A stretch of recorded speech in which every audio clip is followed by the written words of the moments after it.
Hi all, the third and final part of Platform32's downloadable games special is close.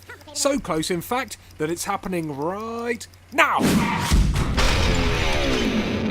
The Worms franchise is a bit like Wile E. Coyote from the Roadrunner cartoons. It just keeps coming back for more, time and time again.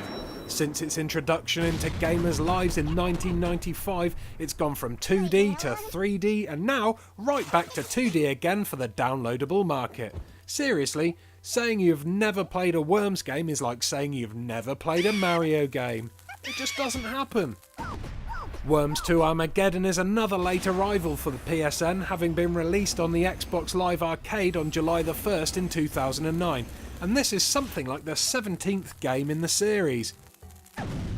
So, has this we've seen it all before franchise got anything new to offer us with this incarnation, or is it just a rehash of an older game? Well, you get a single-player campaign which features around 30 levels and a training mode for homing your wormicidal skills. Nothing really new to shout about there, especially as the single-player campaign is pretty weak, merely placing you in different death matches against teams of worms with varying handicaps and accents, rather than giving you any kind of variation to the proceedings. But, you know, this is Worms. It's not about single-player, it's about multiplayer. That's where the strengths are, and that's what makes Worms such a successful brand. This incarnation of Worms comes with 6 multiplayer modes, including Standard, Pro, Fort, and Crazy Crate, with games being playable in either ranked or player matches. There are some new weapons and utilities available too, the highlight being a bunker buster bomb which explodes on your enemies when they are buried deep in a mountain. Also included are a lightning strike, an electromagnet which repels or attracts most projectiles, and a poison strike. Pop a poison strike into one of your enemies' tunnels and it will flush them out or choke them to death. Either way, it's very useful.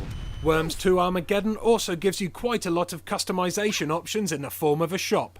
Here you can buy new gravestones, landscapes, single player missions, and with this new installment you can also acquire cute little hats for your wormy minions to wear in multiplayer. Some of these goodies are free from the word go, but others, like the extra missions, have to be bought by earning gold from the single player campaign. Boring. The turn-based combat that is staple to the Worms formula is present as always, and outwitting your friends by staying one step ahead of them never gets boring. It's like a non-arthropod invertebrate version of chess, with some exploding sheep thrown in for good measure.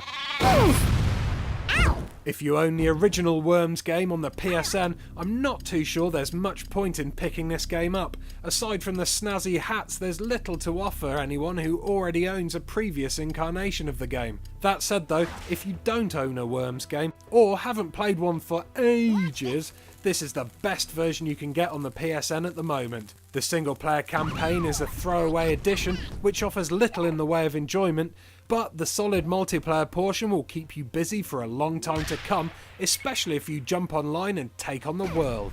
Worms 2 Armageddon will set you back £11.99, which in my opinion is a bit expensive for this title, but once you get caught up in the addictive gameplay, you'll find it worming its way into your list of most played games.